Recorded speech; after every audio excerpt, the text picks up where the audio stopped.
Alors, au programme de cet après-midi, nous allons débuter par une conférence sur la fiscalité municipale, qui sera suivie d'une période de questions. Viendra ensuite un panel de 3 conférenciers présentant des pistes de solutions pour un Montréal durable. On prendra ensuite une petite pause de 15 minutes avant de nous diriger vers les ateliers. Notez que les conférences sont enregistrées et que vous y aurez accès directement sur notre site internet dans les jours qui vont suivre. Nous avons aussi une photographe qui est juste ici. Si vous ne préférez ne pas apparaître sur les photos, n'hésitez pas à lui faire savoir.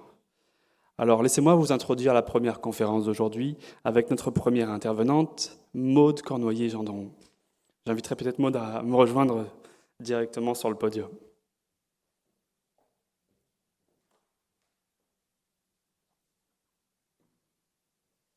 Alors, je vais d'abord introduire Maude avant de lui laisser la parole. Maude Cornoyer-Gendron enseigne la géographie au Cégep Édouard-Montpetit à Longueuil. Elle est aussi réalisatrice et co-animatrice pour Cadre Bâti, un balado de réflexion sur la ville et l'urbain. Dans le cadre de sa thèse de doctorat en géographie et en études urbaines, à l'UQAM et à l'Université de Nantes, elle s'intéresse aux effets des conflits et contestations qui entourent les projets d'aménagement urbain sur les façons de construire la ville. En parallèle, elle s'est penchée sur la question de la fiscalité municipale dans un ouvrage collectif intitulé « Montréal en chantier », publié chez Éco-Société. La présentation de Maude va porter sur la fiscalité municipale. Nous lui avons d'ailleurs adressé quelques questions en amont de cette présentation, notamment « Qu'est-ce que la fiscalité municipale à Montréal ?» et également, dans un contexte de crise du logement, comment est-ce que la fiscalité municipale peut faciliter l'accessibilité des logements et des locaux commerciaux. On aura ensuite une période de questions du public. Maude, la parole est à vous. Merci Nadim. Merci Nadim, merci à l'ECPM pour l'invitation à cette tribune aujourd'hui. Donc, comme Nadim l'a dit, je m'appelle Maude Cornoyer-Gendron, je suis doctorante en études urbaines, géographe, mais la fiscalité, ce n'est pas le sujet de ma thèse. Je m'y suis intéressée plutôt par la bande parce qu'en fait, il y a très peu de personnes qui s'y intéressent, notamment d'un point de vue géographique, alors que le régime fiscal entraîne des conséquences sur le développement de nos villes à l'heure actuelle. Donc, ce que je vous présente aujourd'hui,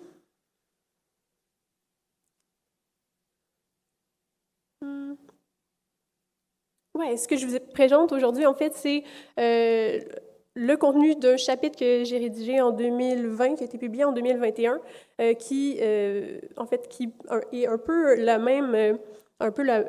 même objectif que la réflexion 2050, c'est-à-dire de penser le Montréal de demain, quels sont les défis pour une métropole du 21e siècle.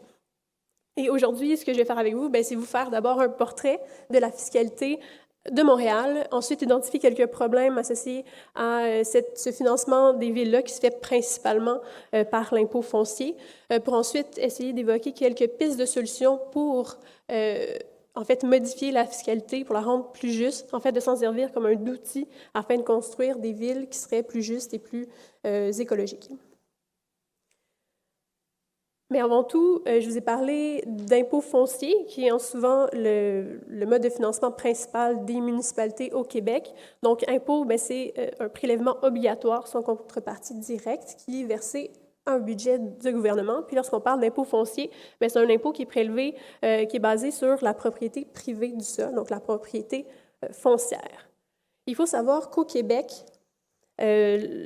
les municipalités ont peu de pouvoir ce qui a trait à leur financement parce que c'est encadré par la loi au niveau provincial, donc la loi sur la fiscalité municipale, qui vient notamment établir la manière de calculer que l'impôt que les citoyens et citoyennes vont payer à la municipalité. Donc, le calcul de l'impôt foncier au Québec, c'est basé sur la valeur du terrain et la valeur du bâtiment auquel on va fixer un taux localement. Chacune des municipalités est responsable de fixer ce taux de taxation-là. Et puis, ça va déterminer la valeur du montant que les propriétaires doivent payer pour chacune des unités foncières. L'évaluation foncière se fait par des organismes qui dépendent des MRC ou de l'agglomération de Montréal pour le cas de Montréal. Puis vous aurez peut-être vu cette semaine, il y a le rôle foncier, qui est le document qui vient établir ces valeurs-là à tous les 3 ans, a fait les manchettes. Donc, cette semaine, mercredi, on a eu le dévoilement du plus récent rôle foncier pour le territoire de Montréal, qui va être établi pour les années 2023 à 2026. Puis ce qu'on a constaté, c'était qu'il y a eu une hausse de la valeur de ces unités foncières-là de 32 environ, pour la valeur moyenne. À Montréal, si on décortique un peu le budget de fonctionnement de la ville, ici on a les données pour l'année 2020, on se rend compte que la taxation, en fait, toute taxe confondue, ça prend une grande part des revenus du budget de la ville. Donc, environ 65% des revenus de Montréal provient de tout type de taxes. Puis parmi toutes ces taxes-là, la taxe foncière, ça représente 83% de cet ensemble-là de taxes. Donc, au total, sur un budget de 6,17 milliards de dollars, l'impôt foncier, la taxe foncière, y contribue à hauteur de 3 milliards de dollars. Donc, c'est pratiquement la moitié des revenus du budget de fonctionnement de la ville qui provient de l'impôt foncier. Ce qui nous mène à un constat, c'est que la taxe foncière, c'est la principale source de revenus de la Ville de Montréal, mais c'est aussi sa principale source de revenus autonome. C'est-à-dire que c'est un des principaux leviers sur lesquels elle peut miser pour augmenter ses revenus, puis donc ne pas faire de déficit, parce que les villes au Québec ne peuvent pas faire de déficit. Donc, un des principaux leviers, donc, ça contribue, ça accentue cette dépendance-là, cette vulnérabilité-là vis-à-vis de l'impôt foncier et vis-à-vis des valeurs foncières. Puis ce que ça crée, cette situation-là, ça crée plusieurs conséquences, notamment dans le développement des villes, dans la forme que les villes prennent à l'heure actuelle, dont à Montréal. Donc, vu que la taxe foncière est basée sur la valeur marchande du terrain, ce que ça donne, c'est que, en fait, les administrations municipales ont un intérêt certain à voir l'augmentation de ces valeurs-là sur leur territoire à court terme pour pouvoir boucler le budget. Donc, on a une situation où les intérêts à court terme des élus vont dans le même sens que les intérêts à court terme des spéculateurs et des promoteurs immobiliers, notamment. Donc, je vais vous parler de quelques problèmes associés à l'impôt foncier et à cette dépendance-là à l'impôt foncier. Il y a des problèmes qui reposent principalement sur l'impôt foncier comme tel. D'autres, c'est plutôt sur les effets que le fait d'avoir l'impôt foncier comme principal mode de financement produit dans l'espace urbain. Donc, l'impôt foncier, une des critiques qu'on peut lui adresser, c'est qu'il est régressif, c'est-à-dire que la contribution, en fait, pour une unité foncière de même valeur, les propriétaires vont payer le même montant, peu importe leur revenu. Une autre critique qu'on peut lui adresser, c'est que l'impôt foncier, c'est très peu réactif au cycle de croissance, mais surtout au cycle de décroissance. À titre d'exemple, lors de la crise financière de 2008 aux États-Unis, les municipalités ont vu, qui étaient financées principalement par l'impôt foncier, ont vu leur budget être réduit de taille parce qu'il y avait une baisse des valeurs foncières. Puis ce que ça donne, c'est que les villes ont dû réduire fortement les services qu'elles offraient, notamment l'éclairage urbain, la collecte des ordures et même les services de police ont dû être réduits au strict minimum. Et puis, si on regarde la ville de Détroit, ça a même mené à la faillite de la ville. Donc, il peut adapter au cycle de croissance et de décroissance. Une autre critique qu'on peut adresser à l'impôt foncier, c'est qu'il ne tient pas compte des réalités urbaines d'aujourd'hui. Donc, quand ça a été mis sur place au 19e siècle, l'impôt foncier, les responsabilités des municipalités portaient principalement sur des services qui étaient donnés à des bâtiments, c'est-à-dire qu'on construit la voirie, l'aqueduc, les égouts, alors qu'aujourd'hui, les responsabilités des villes, elles sont beaucoup plus vastes et variées que ça. On offre des services aussi beaucoup aux citoyens. Les villes sont responsables du développement social, elles sont responsables de santé publique, on l'a vu avec la crise de la COVID-19. Elles sont aussi des responsabilités grandissantes vis-à-vis de la crise climatique. Puis ce que ça fait, c'est que dans ce type de service-là qui est offert, une augmentation des besoins ne correspond pas à une augmentation du financement. Donc, il y a une espèce de décalage de ce point de vue-là. Un autre décalage qui est présent, c'est que l'impôt foncier ne tient pas compte de la réalité de l'économie actuelle qui est de plus en plus dématérialisée, c'est-à-dire qu'on a des entreprises dont le chiffre d'affaires est très grand, mais elles prennent très peu d'espace physiques dans la ville, donc elle contribue plus faiblement au financement de la ville, même si elle profite des services. Donc, il y a comme une inégalité de ce point de vue-là. Autre élément qui est problématique avec l'impôt foncier, c'est que, puisque c'est décidé localement, municipalité par municipalité, eh bien, ça favorise la concurrence entre les villes pour attirer les ménages, attirer les entreprises. Puis ça exerce un taux à la baisse sur cet impôt-là. Ce qui est problématique aussi dans un contexte où les villes, elles ne sont pas isolées les unes des autres sur le territoire, c'est-à-dire que dans une région métropolitaine, par exemple, la ville-centre, elle offre des services pour des villes, des citoyens des villes qui sont situés autour. On peut penser au transport collectif, aux services culturels, au développement économique, par exemple. Et ce que ça fait, c'est qu'on a des habitantes qui consomment des services urbains de la ville-centre, mais qui ne contribuent pas par l'impôt directement. Donc, il y a une espèce d'inégale contribution aux services urbains métropolitains. Dans l'agglomération montréalaise, il y a des dispositifs qui permettent de limiter ça. Donc, les villes liées qui sont sur l'île de Montréal, mais qui ne font pas partie de la ville, versent des quotes-parts. Donc, ça permet de rétablir un peu cette inégalité-là. Mais il faudrait peut-être y penser aussi à l'échelle métropolitaine. Un autre élément qui est un problème associé à l'impôt foncier, c'est que ça ne prend pas en compte les coûts associés à la forme urbaine. Je m'explique. Si, par exemple, on a un condo qui est situé dans un quartier urbain central, très dense, versus une maison unifamiliale qui est située un peu plus à l'écart, si ces deux unités foncières-là ont la même valeur, la personne va contribuer à la même hauteur au financement de la ville, alors qu'on a, dans le fond, une forme urbaine qui va coûter plus collectivement à être branchée sur le réseau, par exemple. Donc, l'unité unifamiliale va coûter plus cher collectivement à être reliée au service de la ville en termes d'infrastructure. Donc, tout ça, c'est pas pris en compte dans le financement des villes via l'impôt foncier.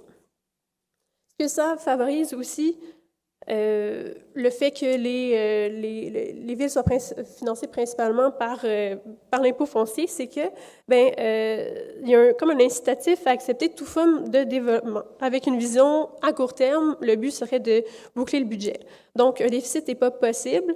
Et puis, les villes, elles doivent offrir des services, ça coûte cher, elles doivent entretenir les infrastructures en place, mais elles doivent aussi penser au renouvellement des infrastructures qui sont arrivées à leur fin de vie utile. Puis si, lors des nouveaux projets de développement, c'est souvent les promoteurs ou les différents paliers gouvernementaux, fédéraux ou provinciaux qui vont payer qui vont financer les infrastructures, leur renouvellement souvent n'est pas pris en compte à ce moment-là.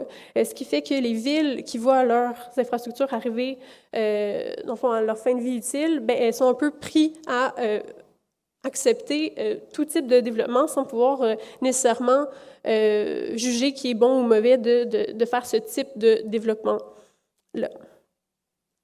Donc, d'un côté, on a des municipalités qui vont être incitées à accepter des nouveaux projets pour boucler le budget, puis de l'autre, on a un régime foncier aussi qui va inciter soit les individus ou les entreprises à s'installer là où les valeurs foncières vont être les moins chères, c'est-à-dire dans des endroits qui vont être de plus en plus éloignés. Donc, le régime fiscal actuel, il ne tient pas compte des coûts réels, publics, sociaux, environnementaux, associés à cet étalement urbain-là. Donc, il le favorise et ça nous permet, dans le fond, ça ne permet pas d'intervenir sur cette question-là.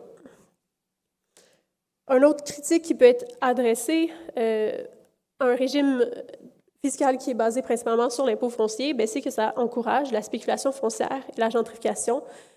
Comme je vous l'ai dit tout à l'heure, les administrations ont un intérêt, dans une vision peut-être à court terme, qui est en train de changer, je crois, à favoriser la croissance des valeurs foncières sur leur territoire. Puis quand il y a une convergence des intérêts des élus municipaux et des spéculateurs immobiliers, ça peut créer des politiques urbaines qui favorisent la croissance urbaine locale. Puis ça se fait au détriment des populations en place. Et ça peut contribuer à la gentrification.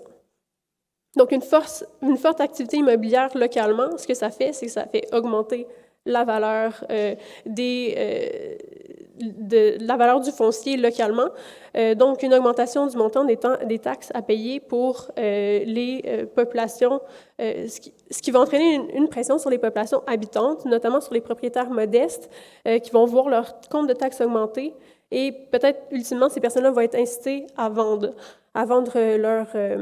leur propriété pour aller s'établir un peu plus loin, puisqu'ils pourraient pas, ces gens-là ne pourraient pas payer, dans le fond, des taxes correspondant à la valeur de leur unité.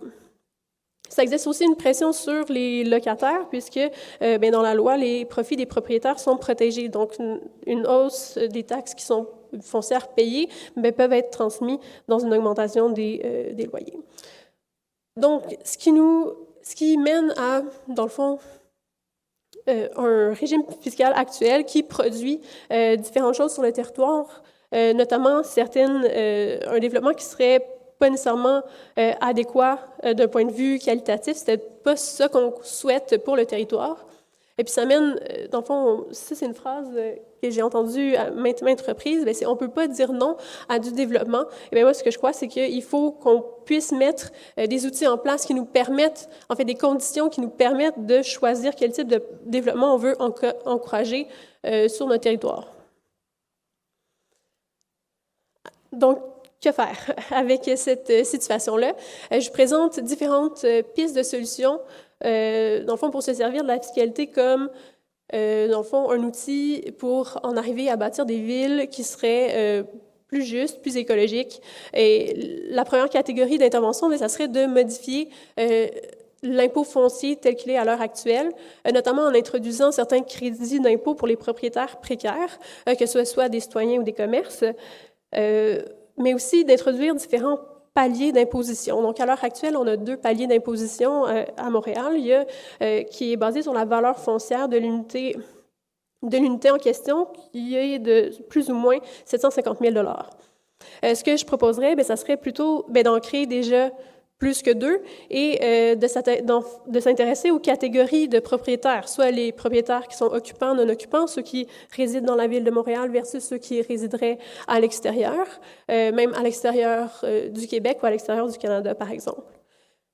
Une autre catégorie de propriétaires qui serait intéressante à aller explorer, ça serait en fait de créer des catégories selon la valeur totale de leurs actifs, c'est-à-dire de ne pas seulement cibler bâtiment par bâtiment, mais plutôt avoir des catégories où on dit, au-delà de 5 millions de valeur totale en immobilier, on va taxer, on va introduire une taxe qui va être plus substantielle à ces propriétaires-là. Puis le but, en fait, ça serait de cibler les spéculateurs et les départager des citoyens et citoyennes qui sont propriétaires de leur logement.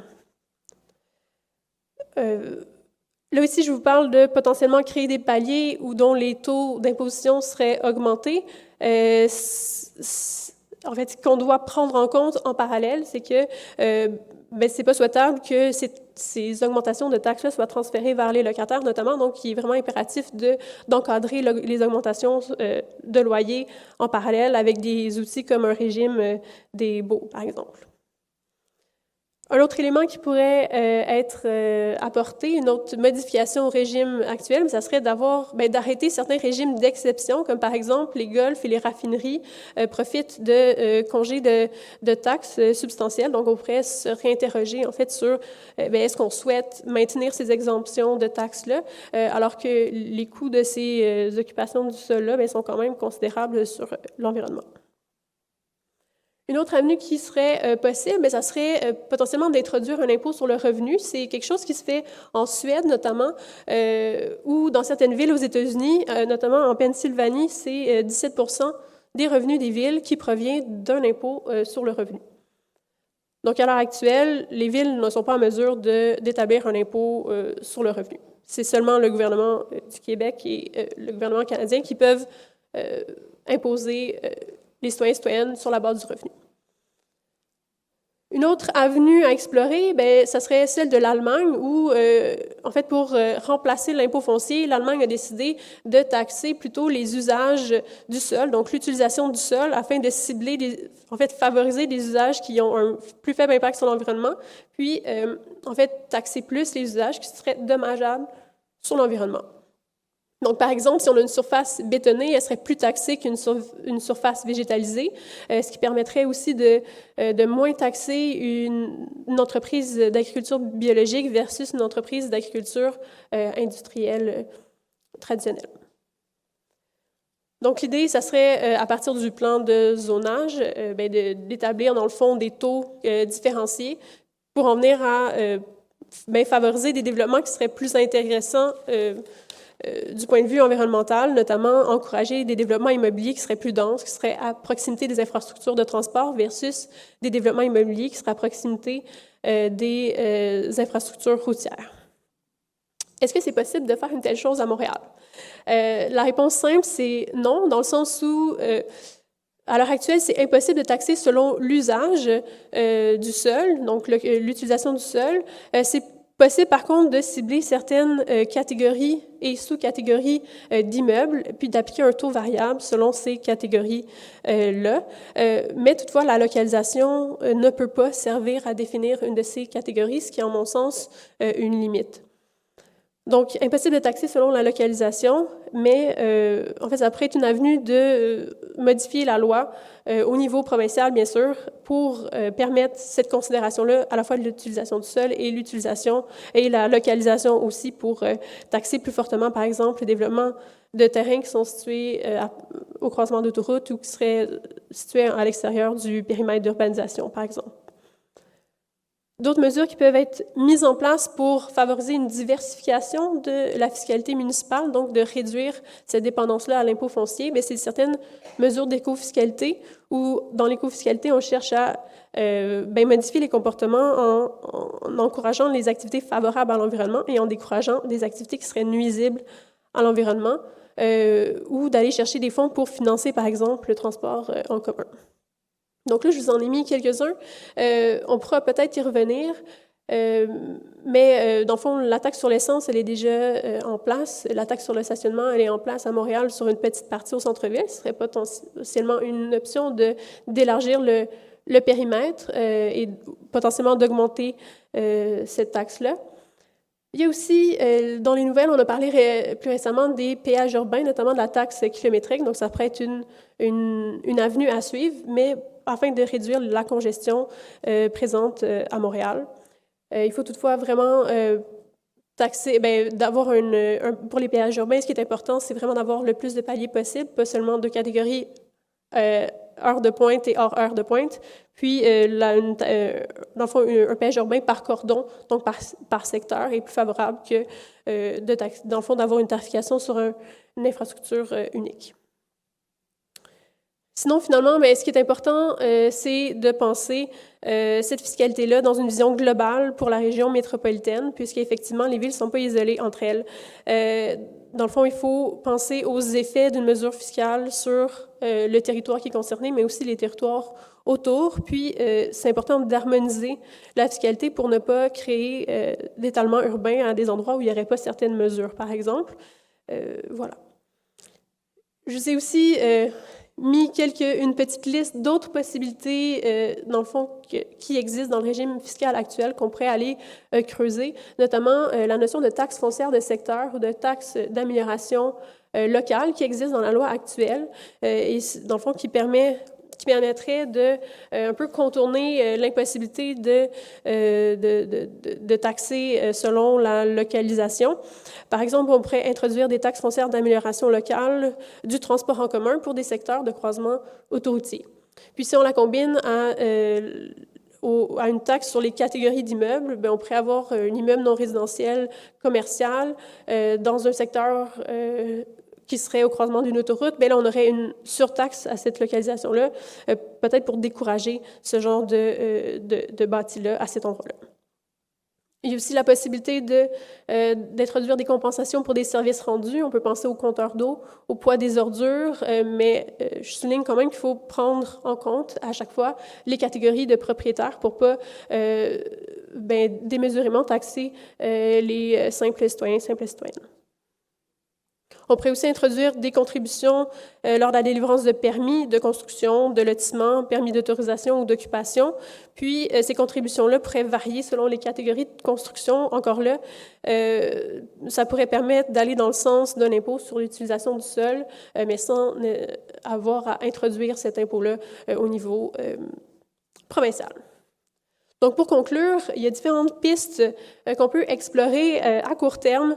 Ça serait d'utiliser le cadre fiscal actuel à son plein potentiel. À moyen terme, ça serait plutôt d'apporter des modifications ponctuelles sur la loi, dans la loi sur la fiscalité municipale, notamment d'introduire plusieurs paliers qui tiendraient compte des catégories de propriétaires, notamment sur la valeur des actifs totaux et non simplement de l'immeuble.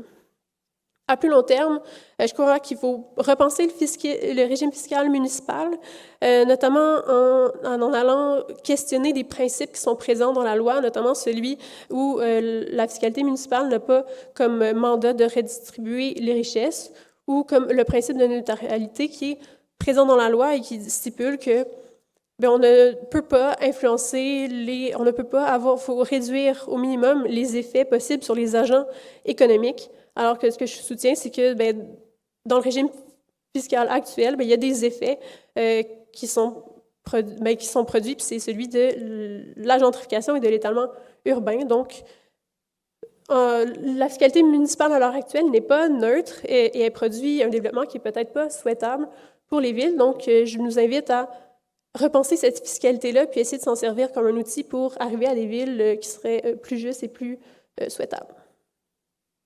Merci.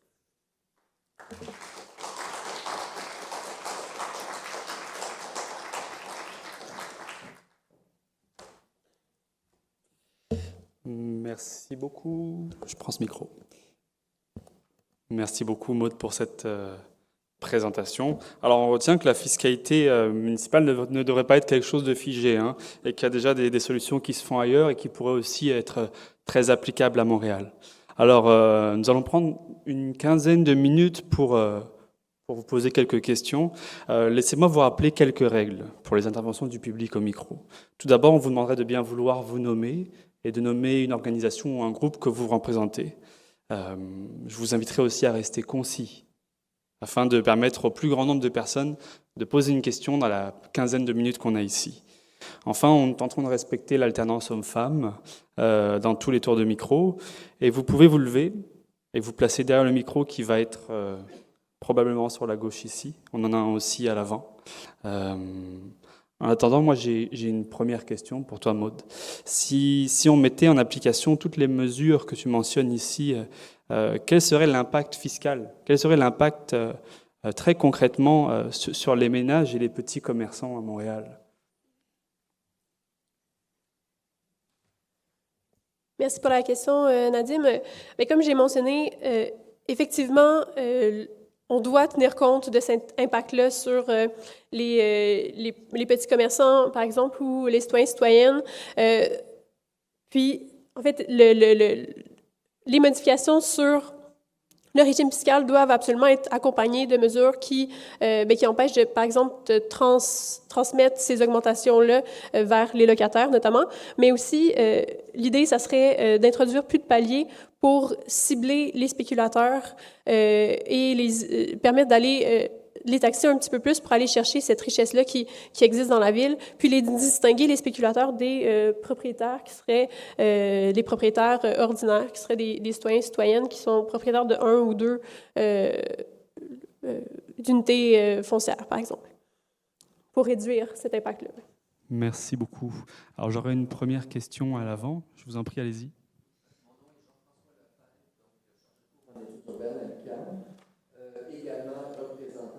Imagination Est aussi.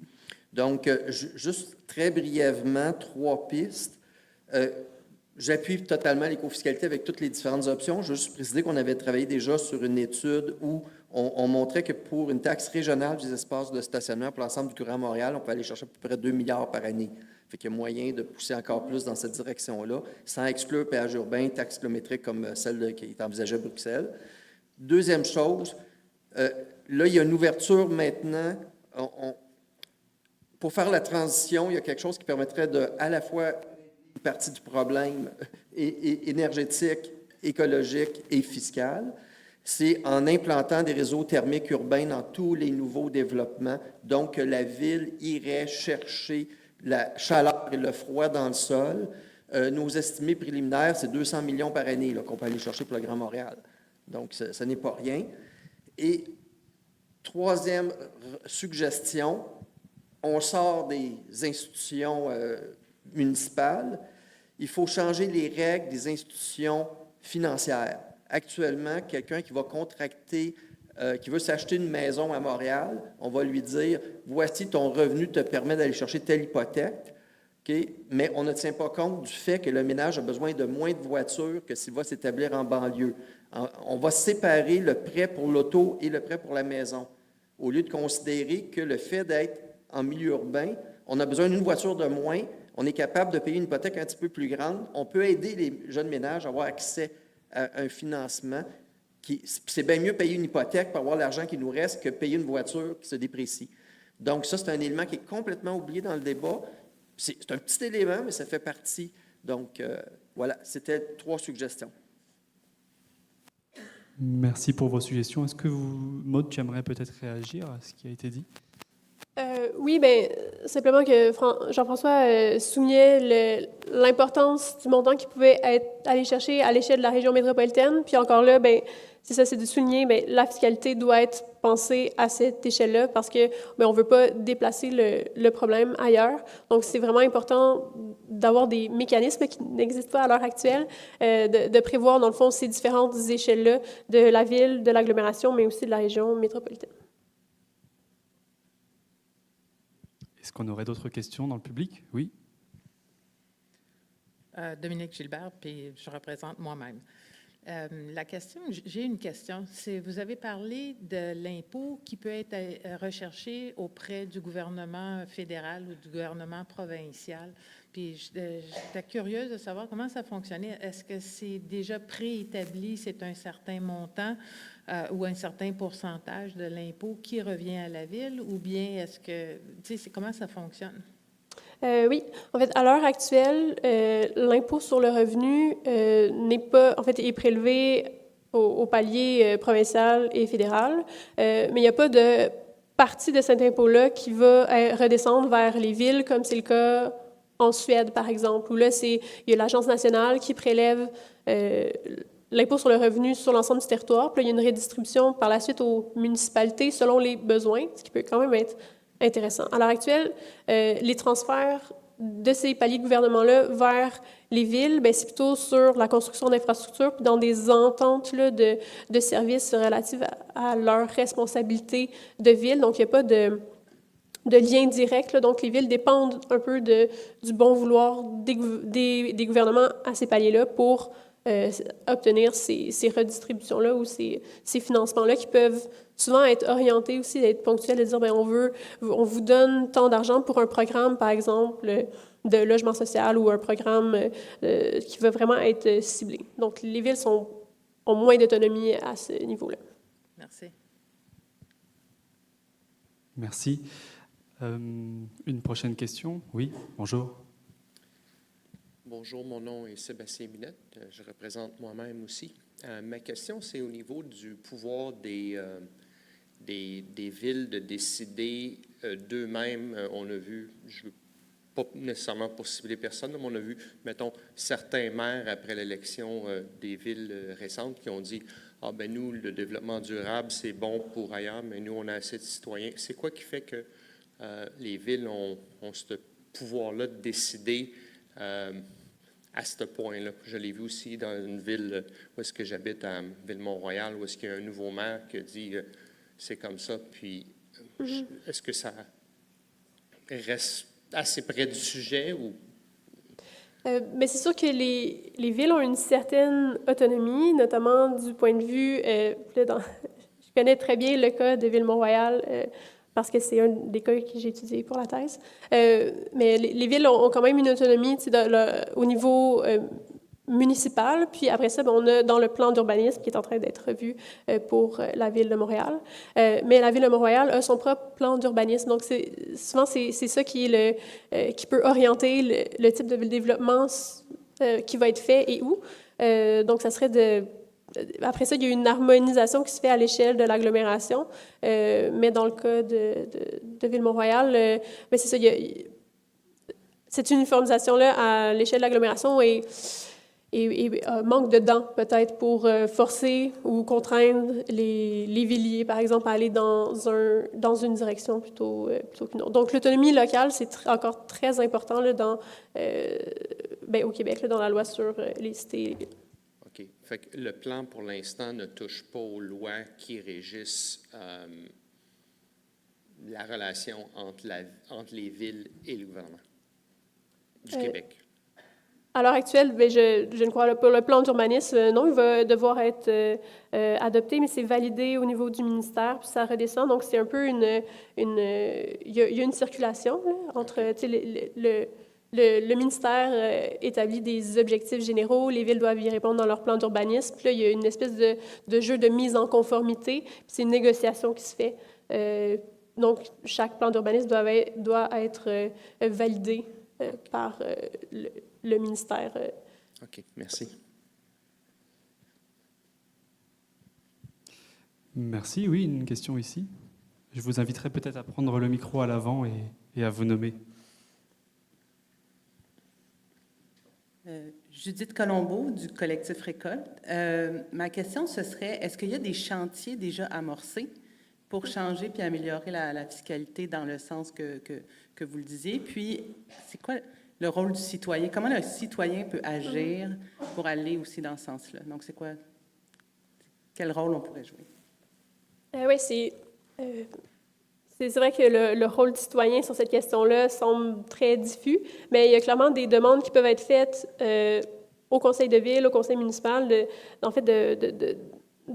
pour revoir ces questions-là. C'est de dire, il y a d'autres avenues qui sont possibles. Peut-être que ça vaut la peine de les explorer au niveau soit des conseils d'arrondissement, des conseils de ville, aller faire cette pression-là, de dire, peut-être qu'on veut être un petit peu créatif sur les enjeux de fiscalité qui sont oui, normés, mais il y a quand même des aménagements possibles dans les dispositions actuelles. Il faut juste les tester, les mettre en place, puis peut-être aller les confronter. C'est dans des textes de loi, donc il faut aller les confronter. En fait, est-ce qu'on peut réellement les mettre en place? Donc, il y a du travail de ce côté-là. Les citoyens et citoyennes peuvent faire pression sur leurs administrations dans ce sens-là. Mais c'est vrai que le cœur de la question, il se joue plutôt au palier provincial. Puis là, ça serait je pense que les administrations municipales, les villes, elles s'en rendent compte de leur vulnérabilité, puis elles commencent à demander de plus en plus de pouvoir ou des nouveaux aménagements fiscaux pour pouvoir répondre aux enjeux de demain. Là. Notamment cette semaine, il y avait je pense que c'est les 10 plus grandes municipalités du Québec, mais faisaient front commun pour demander du financement pour mettre à jour leurs infrastructures, pour faire face à la crise climatique. Puis, ça a été sur le coup refusé au palier provincial. Ensuite, il y a eu les inondations qu'on a vues à Longueuil puis à Montréal. Puis ça a fait qu'il y a eu un petit glissement. Là, il y a eu une ouverture de rediscuter cette question-là. Donc, c'est multiniveau, c'est immensément complexe, mais c'est c'est ça, j'ai l'impression que la fiscalité municipale, c'est souvent l'impensé. Comme c'est compliqué, on n'y comprend pas trop rien, puis on peut-être sous-estime l'impact que ça peut avoir sur le développement des villes. Puis c'est un peu pour ça que j'ai écrit ce chapitre-là, puis que je vous parle aujourd'hui. Ça serait de sensibiliser les citoyens et citoyennes, mais aussi les élus, les professionnels de l'aménagement, dans le fond, à différents paliers, de dire, oui, mais il y a peut-être d'autres choses qui peuvent être faites, puis quelle modification on apporte? Merci. On va prendre une dernière question de monsieur. Je m'appelle Mohamed Vernoussi, je représente le Centre communautaire Bon Courage. Moi, j'aimerais bien rebondir sur votre dernière idée, repenser le régime fiscal municipal à l'échelle provinciale, moyen et long terme. Donc, si j'ai bien compris, vous préconisé un certain élargissement de l'assiette fiscale à moyen et à long terme. Et vous avez dit auparavant comme quoi le budget de la ville provient en grande partie, à 60%, si j'ai bien retenu le chiffre, de la taxe foncière. Cette taxe foncière qui se répercute forcément et sur les propriétaires et sur les locataires. Parce qu'on constate de plus en plus l'augmentation des loyers. Donc, est-ce qu'il ne serait pas peut-être possible de réfléchir à d'autres alternatives au lieu de se focaliser forcément sur la fiscalité? Parce que les gens ont de plus en plus du mal à vivre, surtout à payer le loyer. Et lorsque vous préconisiez l'augmentation de la taxe foncière, ben forcément, ça va se répercuter sur les locataires. Donc, ne serait-il pas possible de réfléchir, dans le cadre de cette consultation, à d'autres alternatives de financement? Merci. Merci. En fait, je suis entièrement d'accord avec vous. Juste pour une petite rectification, c'est environ 47% qui provient de la taxe foncière, puis le 65%, c'est sur l'ensemble de la taxation. Ça inclut la taxe sur l'eau, la taxe pour financer les transports en commun notamment, puis plusieurs autres types de taxes. Mais de la taxation, c'est vraiment la taxe foncière qui est principale. Et puis, effectivement, en fait, je suis d'accord avec vous sur le fait qu'on doit se sortir de la mainmise de la taxe foncière là, sur le financement des villes. Puis c'est pour ça que, en fait, de mon point de vue, l'impôt sur le revenu serait un moyen d'aller, en fait, il pourrait y avoir une certaine redistribution selon les besoins, plutôt que, en fait, d'aller au-delà de certaines enclaves plus privilégiées qui vont financer leurs services urbains à même leur situation qui est déjà privilégiée, alors qu'il y a des besoins qui sont immenses dans les villes à côté, par exemple. Donc, ça, c'est une avenue. Cibler aussi la taxe sur l'utilisation, un impôt sur l'utilisation du sol aussi, ça permettrait de sortir de cette valeur foncière-là, puis d'encourager certains types de développement qu'on souhaite. Donc, l'idée, ce n'est pas de transférer tout sur les petits propriétaires, puis les locataires qui subiraient l'entièreté de cette augmentation de taxes-là. C'est pour ça aussi que dans les modifications qui peuvent être apportées là, à moyen terme à l'impôt foncier, l'idée d'avoir vraiment plusieurs catégories de propriétaires, ça serait important. Par exemple, on pourrait aussi, une autre avenue possible, ça serait de différencier les personnes des sociétés par action, par exemple. Moi, je pense qu'il faut financer les villes, puis de quelle façon on doit le faire, mais on peut aller chercher ces agents-là qui, dans le fond, les spéculateurs, vont tirer profit des services urbains, mais ne vont pas nécessairement avoir une plus-value là, dans la vie de monsieur ou madame tout le monde. Dans le fond, ils vont contribuer à ce phénomène de gentrification-là, puis c'est pas nécessairement souhaitable. Ils vont faire de l'argent sur la hausse de la valeur foncière en tant que telle, mais là, ça serait d'aller chercher dans leur profit une avenue, ça serait justement d'avoir une taxe sur le capital, par exemple, ou d'aller chercher, par exemple, en Suède, il y a une partie de l'impôt qui est prélevée sur les loyers que les propriétaires reçoivent. Donc, ces profits des loyers, là, ça pourrait devenir imposable, par exemple. Merci. Oui. Est-ce que c'était le mot de la fin? Ça peut être le mot de la fin, oui. Je vous remercie. Alors, on va conclure là-dessus.